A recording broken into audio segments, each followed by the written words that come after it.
Na ir tai yra ne pirmas kartas. Jeigu pažvelgus į istoriją, tai Jungtinių valstijų vyriausybė, pavyzdžiui, kai buvo sausas įstatymas 1920 metai, kaip tik prieš 100 metų, apnuodijo alkoholį, o tiksliau sakant, atskiedė denaturatų.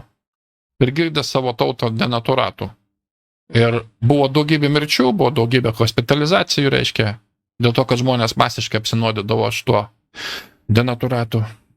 O šiaip man čia labai patiko, toks įžanginis, kaip sakant, intro.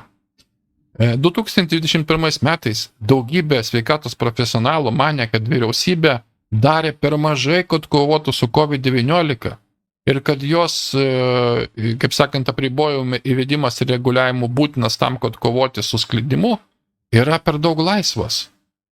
O štai prieš daugiau kaip prieš amžių, grįžtant į 20-osius metus praeito amžiaus, viskas buvo priešingai.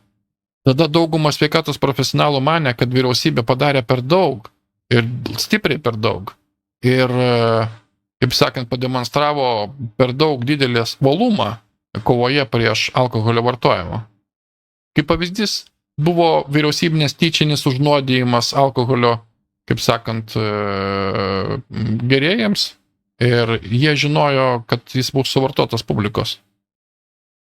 Tai prasidėjo, kai atostogų sezonas priartėjo 1926 metais ir administracija prezidento Kalvino koledžo nusprendė priversti, kaip sakant, šventėjus paklusti jų sausam įstatymui. Ir jie, kaip sakant, atskiedė industrinių alkoholių daug, denaturatų, kitaip sakant, nuo kurio žmonės apako daug kas apskritai mirė. Ir New York City matė daugybę aukų, pavyzdžiui, kaip šito miesto medicinos egzaminatorius, tai medicinos tyrėjas pasakė. Vyriausybė žino, kad ji nesustabdys gerimo dėdama nuodus į alkoholį. Ji žino, kad šitiegi bootleggers, kas yra bootleggers, alkoholio pardavėjai, ar ne? Kad visat, ką jie daro su juo ir vis tiek tęsia nuodijimo procesą, nežiūrint į faktą, kad žmonės yra nusiteikę gerti ir kasdieną naudoja šitą nuodą. Žinodami, kad tai yra tiesa, Jungtinių valstijų vyriausybė turi būti apkaltinta dėl moralinės atsakomybės už mirtis ir užnuodijimus būtent alkoholio atvejuose. Tačiau ji negali būti laikoma atskaitinga teisiškai. Tai yra jau įprasta praktika jų vyriausybėje.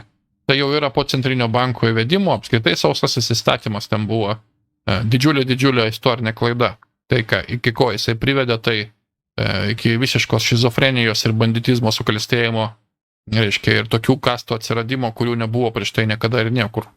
Su įtaka politikams ir visa kita. Prisiminkit vieną Al Caponės istoriją. Tai yra, sausas įstatymas negali veikti ir apskritai žmonės nuo gerimo atpratinti galima vieninteliu būdu, tai yra sudarant jiems normalias sąlygas gyventi, dirbti, kaip sakant, ir siekti savo laimės gyvenime ir informuoti juos ir būtent tik tais tokiu būdu galima apskritai ir nuo vaikystės programuoti juos, kad kaip tai yra kenksminga ir, kaip sakant, ir visa kita. Ir tokie žmonės, tik tais tokie žmonės, ypatingai pirmo vietoje, kurie yra laimingi savo gyvenimuose, jie gali atsisakyti alkoholio ir visa kito. Tie, kurie yra nelaimingi visiškai, jie dažniausiai sėdi ant šitų medžiagų.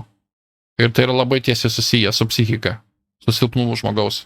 Tai vietoje to galima, aišku, užnuodyti. Tai praėjo 100 metų ir mes dabar turime, ką turime, tai yra vadinamas vakcinas. Štai, pavyzdžiui, einantis dabar savo pareigą senatorius Jungtinių valstijų pareiškė, kad COVID buvo suplanuotas elitinės žmonių grupės.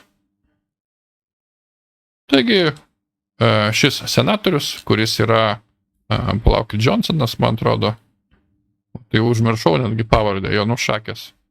Jisai pareiškė, kad Ronas Johnsonas, tai buvo suplanuota elitinė žmonių grupės Event 201, pamenat, įvykis 201, jis tą patį patvirtino, ką mes jau sakėme prieš 2-3 metus.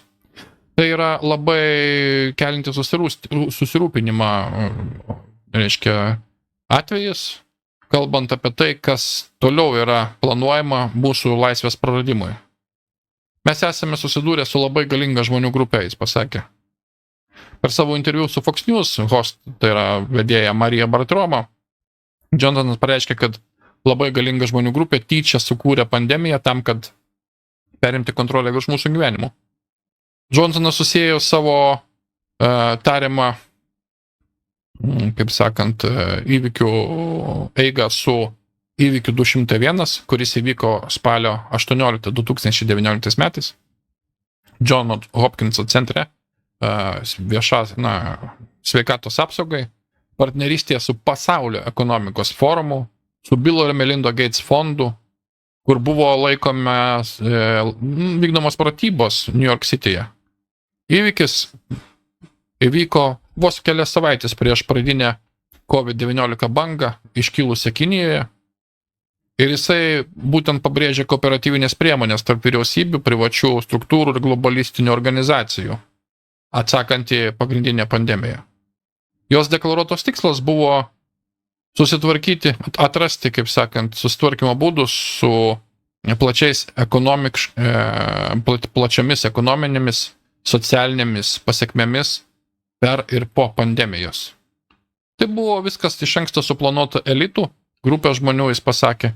Įvykis 201, jis įvyko 2019 metų pabaigoje, prieš mums visiems dar sužinant apie pandemiją. Tai yra labai, palaukit, kas kelinti susirūpinimą reiškinys, kalbant apie kas atsitiko, kodėl tai atsitiko ir kas toliau yra planuojama, tai čia viskas tas pats kartojasi. Jie visi stumia vakciną, jis pasakė. Jie nenori, kad mes sužinotumėm, kad vakcinos galimai sukėlė sužeidimus ir galimai sukėlė mirtis.